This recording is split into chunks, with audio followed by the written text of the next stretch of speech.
नमस्कार, मैं सम्राट राज। हमारे न्यूज़ चैनल में आपका स्वागत है। हमारे न्यूज़ चैनल पर बने रहने के लिए लाइक और सब्सक्राइब कीजिए, क्योंकि हम आपके लिए लेकर आते रहेंगे पल पल की खबर। बिहार बहुजन समाज पार्टी के प्रदेश प्रभारी अनिल कुमार पटेल ने कहा कि भारत की जनता के पास अब तीसरी सरकार चुनने का मौका है, क्योंकि कांग्रेस और बीजेपी दोनों एक के सिक्के के दो पहलू हैं। आइए जानते हैं क्या कुछ कहना है अनिल कुमार पटेल का। इनका कहना है कि भारत की जनता के पास अब तीसरा मौका है सरकार को चुनने का, यानी कि बहुजन समाज पार्टी को चुनने का इशारा करते हुए कहा कि देश को शांति और सुचारू रूप से चलाने के लिए बहुत अच्छा मौका है भारत की जनता के पास, इसलिए वो बहुजन समाज पार्टी को चुने। आइए जानते हैं क्या कुछ कहना है अनिल कुमार पटेल का। आइए जानते हैं इन्हीं की जुबानी। देखते रहिए आगे की विशेष रिपोर्ट। धन्यवाद। पिछड़ों अति पिछड़ों के साथ जो नाइंसाफी हो रही है, चाहे वो राजनीतिक रूप से या शैक्षणिक रूप से भी कहीं परेशानी है, और राजनीतिक रूप से पिछड़े अति पिछड़े सही में पिछड़ते जा रहे हैं। इन्हें इनका वास्तविक हक नहीं मिल पा रहा है। जो मिलना चाहिए था वो हक नहीं मिल रहा, वो अधिकार नहीं मिल रहा है। पिछड़ों अति पिछड़ों की जहां भी इनके साथ हत्याएं हो रही हैं, बलात्कार हुए इनके घर। आश्चर्य होता है कि नीतीश कुमार की सरकार में न्याय भी नहीं मिल पाया। इन्हीं सब बातों को लेकर बहुजन समाज पार्टी पिछड़ा अति पिछड़ा अधिकार सम्मेलन कर रही है।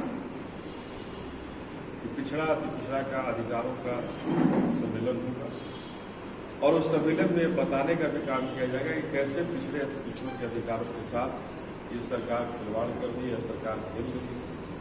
और चाचा भतीजा की सरकार हो या भारतीय जनता पार्टी की सरकार, इन दोनों सरकारों ने बिहार में पूरी तरह से पिछड़ों अति पिछड़ों को ठगने का काम किया। आज लोकसभा की बात हो या विधानसभा की बात हो, दोनों जगह हमारा उचित प्रतिनिधित्व नहीं है, हम पीछे हैं। इन बातों को लेकर के 25 अगस्त को बापू सभागार में आकाश आनंद जी का भी आएंगे, जो पिछड़े अति पिछड़े सम्मेलन के मुख्य अतिथि होंगे।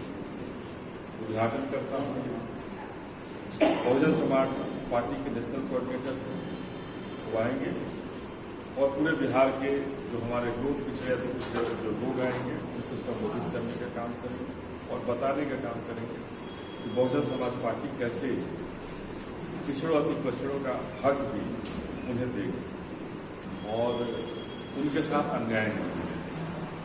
बहुजन समाज पार्टी पूरे के पूरे तरीका से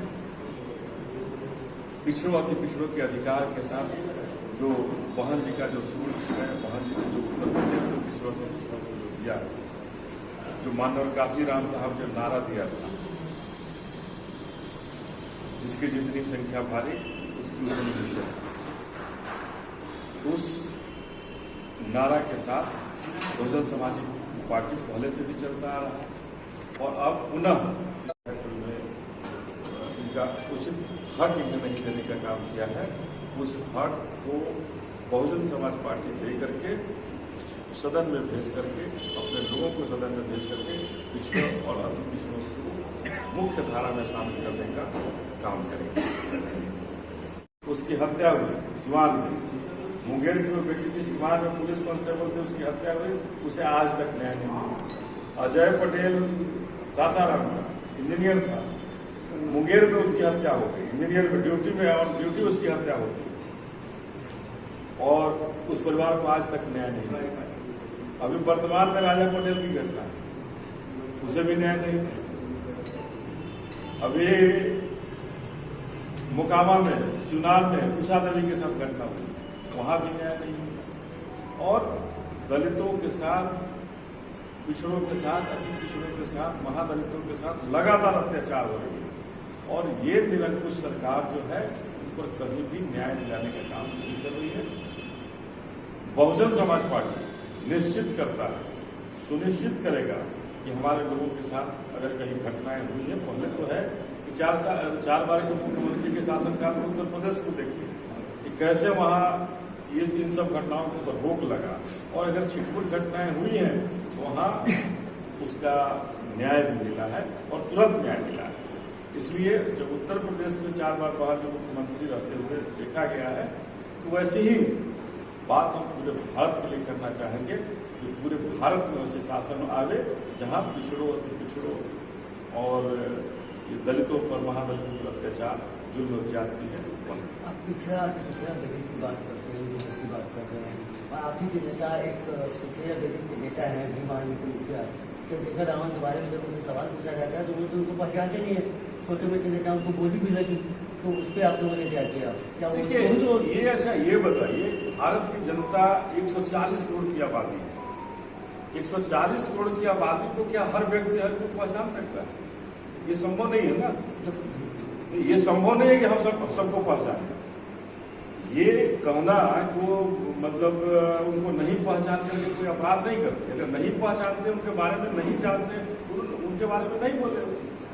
फिर उसके बाद देखिए 2 दिन बाद उन्होंने बोला, उसके बारे में समझे, उसके बाद उन्होंने बात रखी। पिछड़ा दलित के इतने बड़े चेहरे हैं चंद्रशेखर रावण, अगर वैसे उन लोगों को नहीं पहचानते आपके नेता, तो बाकी दलितों और बाकी पिछड़ा कैसे पहचाने? कोई ये जरूरी नहीं है कि दुनिया भारत में जितने नेता हैं उन सबको सब कुछ पहचाने।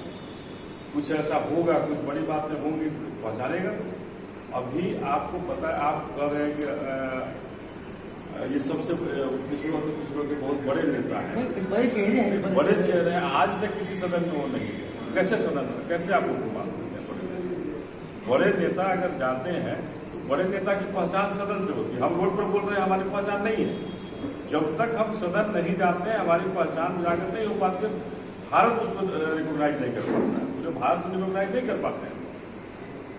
ये भारत में रिकॉग्नाइज होने के लिए जरूरी है कि किसी सदन के अंदर जाए, और चंद्रशेखर जी निश्चित रूप से जब सदन के अंदर जाएंगे पूरा भारत उनको जानेगा। लेकिन अगर चंद्रशेखर जी को आज अगर कोई नहीं जानता है तो ये अपराध नहीं, आपको कहना चाहेंगे कि अपराध नहीं।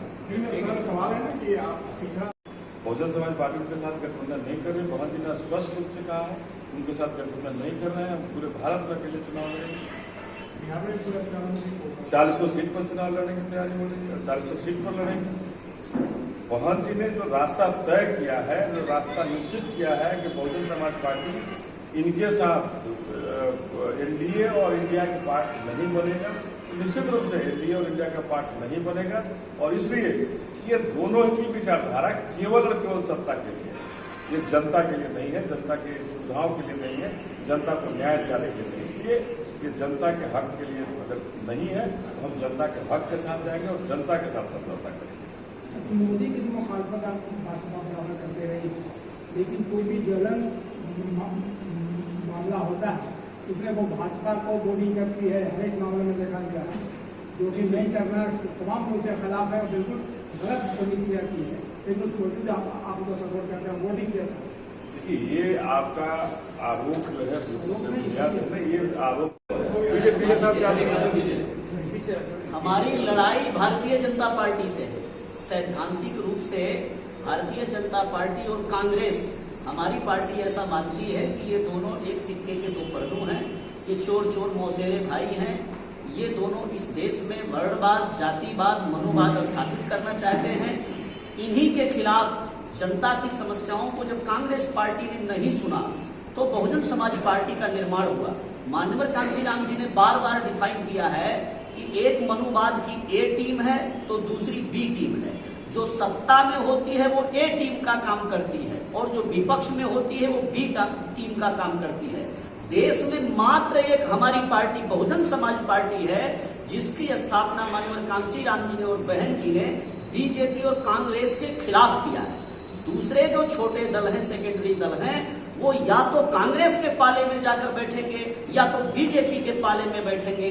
वो दोनों उन्हीं दोनों के पाले में रहते हैं। अगर तीसरा विकल्प, तीसरी ताकत इस देश में कोई है तो वो बहुजन समाज पार्टी है। हमारी लड़ाई बीजेपी के खिलाफ है।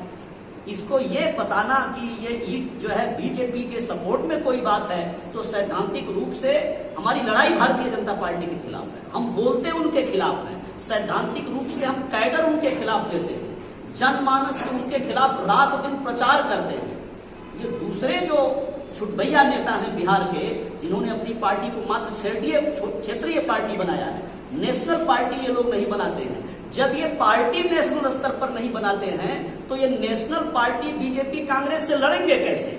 लड़ाई तो राष्ट्र के स्तर पर होगी, देश के स्तर पर होगी। वो मात्र बिहार के स्तर पर तो नहीं होगी, मात्र झारखंड के स्तर पर तो नहीं होगी। माननीय कांशीराम जी ने, बहन जी ने राष्ट्रीय पार्टी बनाया है, और राष्ट्रीय पार्टी बनाने के पीछे या राष्ट्र के स्तर पर लड़ने के पीछे हमारी लड़ाई ही या तो बीजेपी से है या तो कांग्रेस से है। ये भी हमारे सहयोगी हो सकते हैं अगर इनकी नीयत साफ हो जाए, ये हमारे पाले में आ सकते हैं। तो आज बहन जी ने तीसरा विकल्प पूरे देश को दिया है, इन दोनों के गठबंधन में न जाकर के एक तीसरा विकल्प दिया है। देश में जो दोनों से मुक्ति चाहते हो वो बहुजन समाज पार्टी की शरण में आए, वो बहन जी के हाथों को मजबूत करें, इस देश का कल्याण करें। आती है लोकसभा चुनाव में और सरकार को बनाने के लिए आपकी मदद की आवश्यकता पड़ेगी, तो ऐसे में आप किसका साथ देंगे? ये तो तय होगा ये चुनाव के बाद। अभी तो हम चुनाव लड़ रहे हैं और अपनी बहन जी को प्रधानमंत्री बनाने के लिए लड़ रहे हैं। हमारी बहन को प्रधानमंत्री, अगर वैसी स्थिति में इनके सहयोग लिया जाता है तो क्या ये प्रधानमंत्री का दावेदार हो सकते हैं? निश्चित रूप से बहन जी हमारे प्रधानमंत्री के दावेदार हैं और कल भी जो आपके शर्तों के साथ आएंगे उनके साथ आप यही के साथ गठबंधन होगा। बहन जी जो निर्णय लेंगे वो सबों पर ही होगा, लेकिन जो बहुजन समाज पार्टी के शर्तों पर आएगा तभी संभव है।